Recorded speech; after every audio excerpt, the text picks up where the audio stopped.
dog days of summer are here, and with it comes the storms, the drought, the humidity, and all the problems that are associated with it. I'm Terry Gibson. I'm a Master Gardener with the Jefferson County Extension Office here in Louisville, Kentucky. And we last visited back the 1st of April, and we're talking about growing things in pots, what could be grown in pots, and preparation, the soil preparation. But today we're going to be specifically talking about growing tomatoes and peppers in pots. And the first question usually people want to ask when growing in pots, where do I get either the seeds or the plants? Well, the pepper plants are very easy.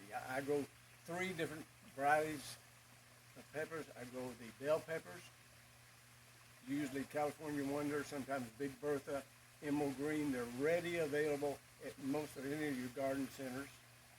I grow also the frying peppers, wonderful sweet peppers, Cubanelle, Carmen, Jimmy Nardello, which is a highly productive, and I grow them all in pots. Then I grow about 3 or 4 different varieties of hot peppers. And the hot peppers range anywhere from the peppercini all the way up to the habaneros.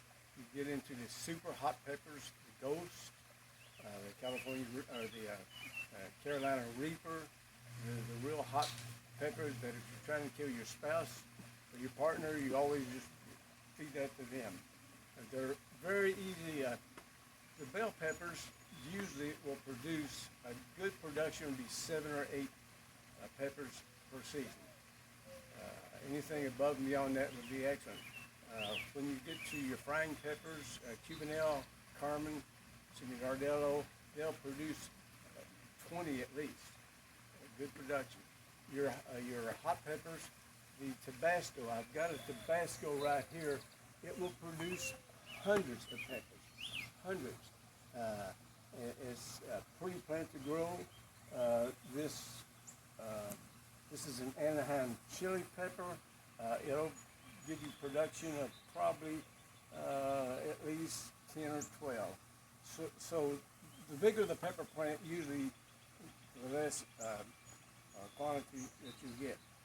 So you can get those at any of the gardens. They're readily available, whatever, here in the Louisville area. Your dwarf tomatoes now. Where do you get them? I get most of mine, and sadly enough, they're not available to any great extent at the garden centers. We as a consumer, we can start asking the growers, will you please furnish this for the next growing season? Burpee, you can get some. Johnny Seeds, you can get some. I get most of my seeds from either Victory Seeds, Renee's Garden, or Baker Creek. Now, what do I grow? I grow probably about 8 different varieties of dwarf tomatoes. The Husky Red, there's a Husky Red and a Husky Red Cherry. You can get that from Burpee Seed Company and probably here locally sometimes. It's a highly productive tomato. Tasmanian Chocolate, it's a cross between a big dwarf and a Paul Roberson. Paul Roberson is a dark tomato from China. The Tasmanian Chocolate is so pretty to grow. Jade Beauty. Jade Beauty is a green tomato. It's a potato leaf. This is a potato leaf. It's not a Jade Beauty, but it's potato leaf. It's interesting to grow because most people don't realize they are green tomatoes and like white tomatoes, whatever. I also grow a serendipity, which is a dark red. It's a cross between a black zebra and some Australian tomato. The Arctic Pink grows. This is the Arctic Pink. You can see fruit is already setting on that. Rosella Crimson and Purple. They get to be good size for a dwarf tomato, up to about 10 ounces at least, maybe. The Firebird Sweet, it's a pink tomato. The Summertime Gold is my favorite tomato of dwarf varieties. I grow 3 different plants. It's a yellow, pink, highly productive. You can get a good number off a good, healthy plant. There's also a Summertime Green, it's green tomato, which I've quit growing because I just haven't had enough luck with that.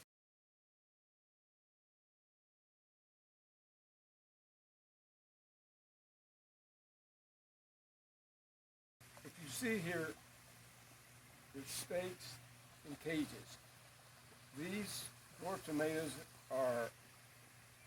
have this dark green, thick stalk, robust leaves. It's pretty heavy. And during the storms or as they grow, this stake and these cages will give it stability. It's a good idea because in your pot you have a vertical at least 15 inches.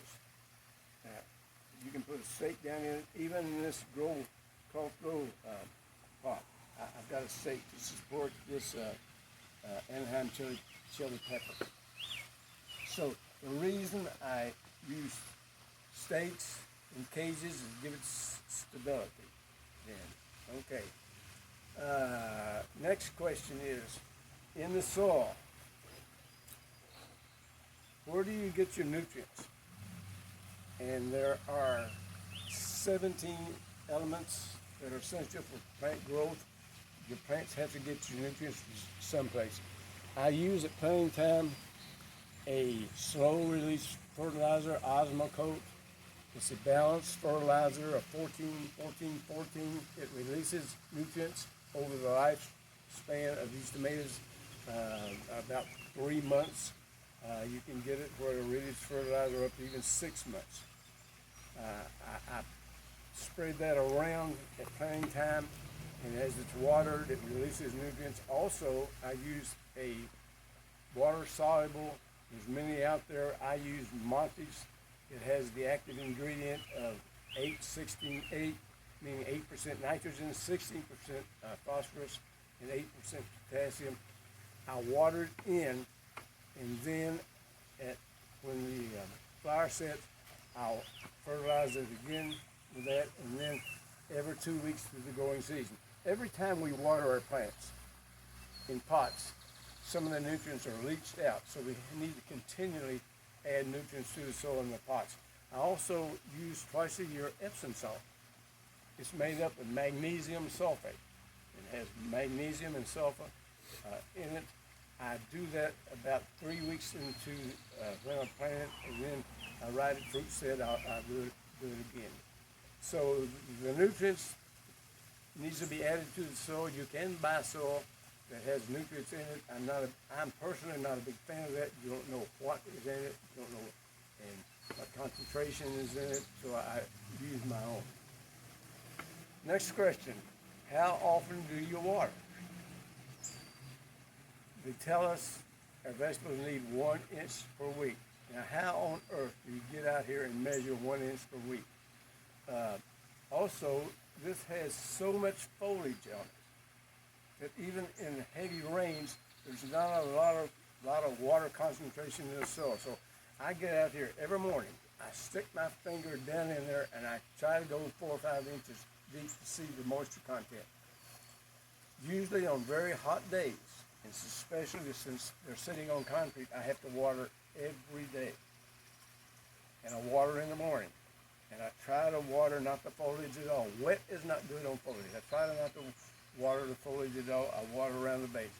How much, how long, you have to know, everyone has to know the plants. I don't have a magic number. I water with a wand down here, and I pretty well know. I watered yesterday. I'm sticking my hand down in there. The temperature wasn't too bad yesterday. The humidity wasn't bad, so it's fine today. So it needs a lot, supposedly an inch of rain or moisture a week. Well, with pots, I found you have to water almost every day, and I like to do it in the morning hours. Now, what about diseases and insects? I'm not an organic gardener as such, but I'm probably more organic than most organic gardeners are. The insects I use neem oil.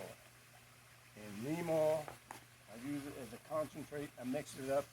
It's pretty organically friendly.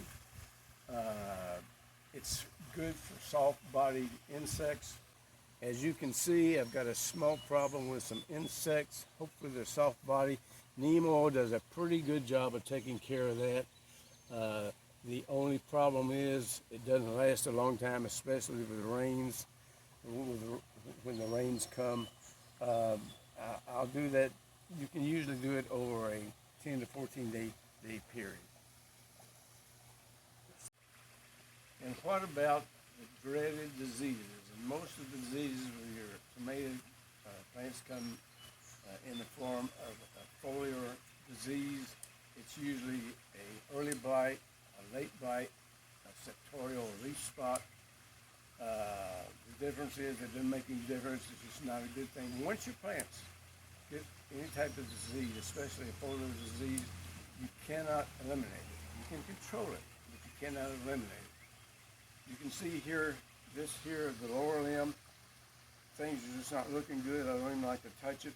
But what I do is in the afternoon hours, not when the foliages are wet, I'll bring my scissors out here, I'll clean them as much as I can, and I'll try to get these lower limbs off, and not touch it, and get rid of it. I also use a fungicide.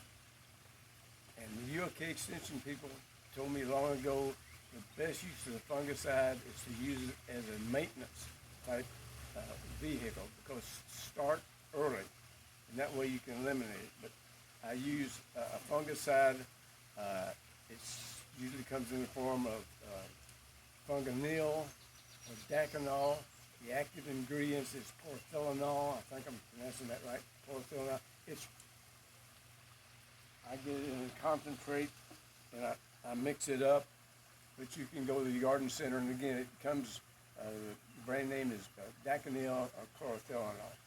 But it's best to use it as a maintenance before the thing ever, the disease ever happens.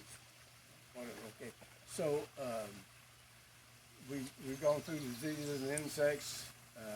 Now about do I sucker my plants? It depends on who you talk to and who you read. There's two authorities, Joe Lampel and Craig Leholier. They say do not sucker. I have suckered my plants all my life because that's what my dad taught me. What is a sucker? A sucker is a shoot that comes out between the main stem and a side branch at a 45-degree angle. Now this is a sucker. I removed that because I found that it has not been productive at all. It somewhat takes away the nutrients. I don't sucker my dwarf plants like I do my old arrows. But this sucker is a genetic clone. And what you can do is, you want one a little larger than that. Take that off, take that off. If you have rooting hormone, you can stick it down in rooting hormone, or just stick it in the soil, keep it in the shade, and you've got an exact, true replica of the plant. Again, it's a genetic clone. But whether you sucker or not, it's kind of a own personal preference. I don't sucker up here very much because I want a lot of foliage up here, because the more foliage the better up there, because it'll prevent sun scald on your tomatoes. So do a sucker? Yes, I do. Not so much with the dwarf varieties as I do with the heirloom varieties. Okay, now, when do you pick your tomatoes? There is a stage in tomato production, or point. It's called the breaker point. And I consider that when that tomato is about 75% ripe. First of all, I want to get it off there as soon as possible, because I don't want some critter coming along and just taking a bite out of it. But I want to take it off and take it into the house when it's about 75% ripe. Do not put it in the refrigerator. Do not put it in the hot sun. Set it just on the table, and over the course of 2 or 3 days, and last year I took pictures of how it ripened up over the course of 2 or 3 days, and ripened up nice for you. The quality of taste will be the same as leaving. Everybody talks about a vine ripe tomato. I think we're better off to pick that tomato at the breaker point for the reasons you want to get it off, if you want potential problems that arise. The breaker point is when it's about 75% right. I found that has been extremely successful for me. Okay, now, next question I'm usually asked is, can you grow other types of tomatoes in pots? Determinate and indeterminate. Yes, you can, but the indeterminate varieties usually have a growth habit of anywhere from 5 to 6 foot, which means it gets way up there as opposed to about 3 foot. You need to stake it in a large cage because it grows so large. It requires a lot of nutrients. I just, for my benefit, have found it has not been successful for me. The determinate varieties, such as a Celebrity, a Roma, a Heinz 57, the 4th of July, the growth habit is not going to be as large. It's going to be larger than these dwarf varieties. But I've tried that. I've had somewhat limited success with that. But you can grow your indeterminate and determinate tomatoes in pots. For my benefit, though, from my experience rather, I haven't had good luck with that. So today we talked about where do you get your seeds or plants.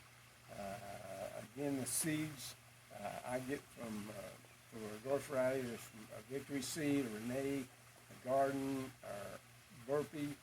Your pepper plants you can get from any of the garden centers, the wide variety. The soil, where do you get the nutrients? I use a time release, Osmocote, and Amani's, that's water soluble. How often do you water? Well, when it needs it. Diseases and insects, use Nemo for my insects, and either a fungicide, Funganil, or Daconol for my fungal diseases. Do a sucker. Yes, to a point. It's kind of a personal decision. And when do I pick the tomato plants at that breaker point? And so much of this will be dependent and predicated on your experience through the years, trial and error, perseverance, and a lot of experimentation. I experimented this year with growing cabbage in containers, in grow bags. It was a total disaster, but you only know unless you try it.